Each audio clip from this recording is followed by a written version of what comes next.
आज के इस वीडियो में हम किसी भी नंबर को पैलिंड्रोम कैसे प्रूफ करते हैं वो देखने वाले हैं। सी प्रोग्राम हम कैसे लिखते हैं पैलिंड्रोम नंबर के कॉन्सेप्ट के लिए। तो सबसे पहले आपको पैलिंड्रोम पता होना चाहिए कि हम पैलिंड्रोम नंबर बोलते किसे हैं। तो डियर लर्नर्स, किसी भी नंबर का अगर रिवर्स एग्जैक्ट उसी नंबर के बराबर आ जाता है तो वो पैलिंड्रोम नंबर कहलाता है। वो क्या कहलाता है? पैलिंड्रोम नंबर कहलाता है।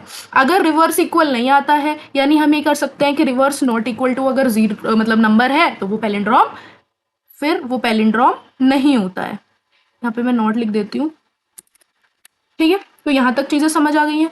तो ये मैंने आपको एक थ्योरेटिकल कॉन्सेप्ट बताया कि किसी भी पैलिंड्रोम नंबर को प्रूफ अगर हमें करना है, दैट मीन्स हमें किसी भी नंबर का रिवर्स निकालना पड़ेगा। मतलब हम अपने ओरिजिनल नंबर को रिवर्स नंबर से कंपेयर करा देंगे।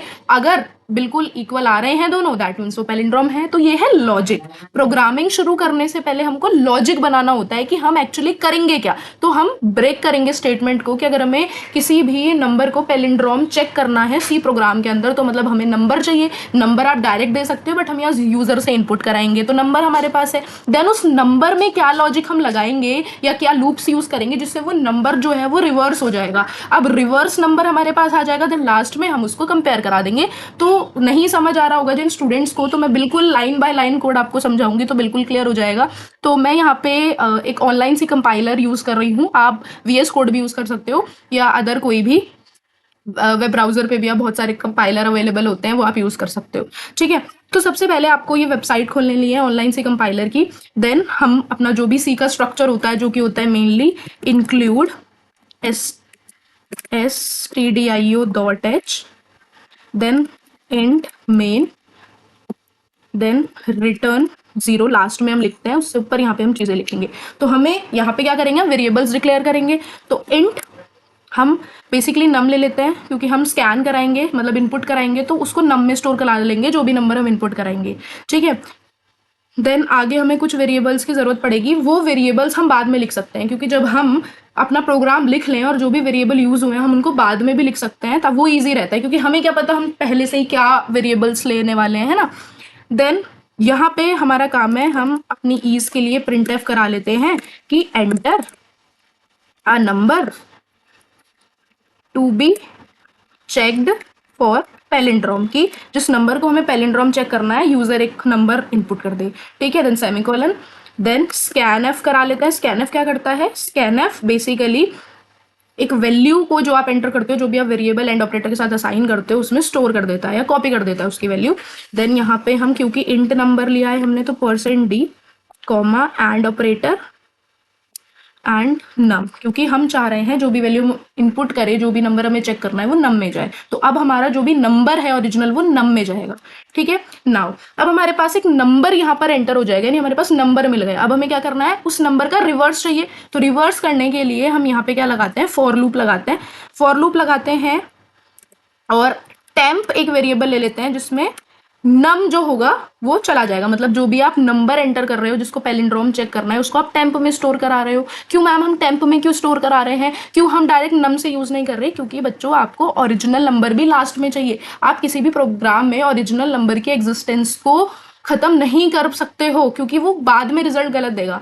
तो कोई भी आप प्रोग्राम कर रहे हो, ओरिजिनल नंबर के एग्जिस्टेंस कभी खत्म मत करना। तो नम हमारे पास एक वेरिएबल है, उसमें हमारा एक्चुअल नंबर है जिसे हमें चेक करना है, बट आगे हमें क्योंकि कंपेयर कराना है रिवर्स से उस नंबर को, तो हम नम की एग्जिस्टेंस को खत्म नहीं कर सकते, उसे यूज कर देंगे वो तो नम अपडेट हो जाएगा। जो नम है जिसमें नंबर है हमारा वो तो चेंज हो जाएगा, तो फिर आप ओरिजिनल नंबर को कैसे चेक करोगे? इसलिए क्योंकि हमें कंपेयर करना है, इसलिए हम अभी के लिए रिवर्स करने के लिए नंबर जो नम में स्टोर है उसको टेम्प में ट्रांसफर कर रहे हैं, कि जो भी अपडेशन हो वो टेम्प में ही हो जाए, ठीक है। Then temp is equals to num. Then हम यहाँ पे क्या लेंगे, बेसिकली टेम्प ग्रेटर देन 0 लेंगे। Temp equals to temp divide by 10। तो ये एक हमारा लूप होता है बेसिकली। इससे क्या होता है, इससे ये होता है आपका जो नंबर है वो ब्रेक हो जाता है डिजिट्स में, नंबर ब्रेक हो जाता है डिजिट्स में। तो देखो temp is equals to temp divide by 10 का मतलब है आपके पास एक नंबर आया, अगेन लूप चला, वो नंबर छोटा होता गया और मतलब एक एक डिजिट आती गई, है ना। अब हमें क्या करना है, अब बेसिकली REM मतलब एक हम REM यूज ले रहे हैं रिमाइंडर के लिए या फिर डिजिट्स के लिए। तो टेम्प जो भी आपका नंबर है उसको मॉड करा देंगे बाय 10। 10 से हमने उस नंबर का मॉड कराया। इसका क्या मतलब है? मतलब है कि आपको डिजिट मिलती रहेंगी, कोई भी नंबर है आपको उसकी डिजिट मिलती रहेंगी। रिमाइंडर मतलब आपको REM हमने यूज करा है कि हमें जो भी हमने नंबर लिया है उसकी डिजिट्स मिलती रहेंगी। अब जैसे ही डिजिट्स मिल रही हैं, अब रिवर्स बहुत इजीली निकल जाएगा। रिवर्स का आपको एक सिंटेक्स याद रखना है कि reverse is equals to reverse into में 10 प्लस रिमाइंडर यानी REM, क्योंकि रिमाइंडर आपको यहां से मिल जाएगा। तो ये रिवर्स आ गया, तो आपके पास नंबर भी है नम में स्टोर, रिवर्स भी आ चुका है। तो हम कंपेयर करा लेंगे अब। तो फॉर लूप अब हमारा होता जाएगा। अब इफ जो नम है अगर वो इक्वल टू रिवर्स है, अगर ऐसे है मतलब रिवर्स और नंबर इक्वल है, तो प्रिंट एफ कर देंगे the number %d is a palindrome number. और यहाँ पे %d किसके लिए हम ले रहे हैं? नम के लिए, ठीक है। नहीं तो एल्स कर सकते हैं हम, एल्स प्रिंट एफ, अगेन यही स्टेटमेंट बेसिकली कॉपी कर लेते हैं एंड देन यहाँ पे पेस्ट कर देते हैं, is not a palindrome number. अब यहाँ पे हमारे जो जो वेरिएबल्स हमने यूज करे हैं वो यूज कर लेते हैं। नम यूज करा है, टेम्प यूज करा है एंड REM यूज किया है। रिवर्स इक्वल टू 0, क्योंकि हम स्टार्टिंग में कंडीशन लेके चलते हैं कि रिवर्स आपका 0 है, तो रिवर्स यूज करा है। नम सारे वेरिएबल्स हो चुके हैं। तो नाउ हम रन करते हैं। देखो आ गया enter a number to be check for palindrome. तो हम यहाँ पे नंबर एंटर कर लेते हैं, लेट्स सपोज 1 2 1, ठीक है। देखो आ गया ना, the number 1 2 1 is a palindrome, क्योंकि ये कंडीशन सेटिस्फाई हो रही है। नाउ एक और बार रन करते हैं और कोई टू पैलिंड्रोम ना हो वो नंबर सर्च करते हैं, मान लो ये।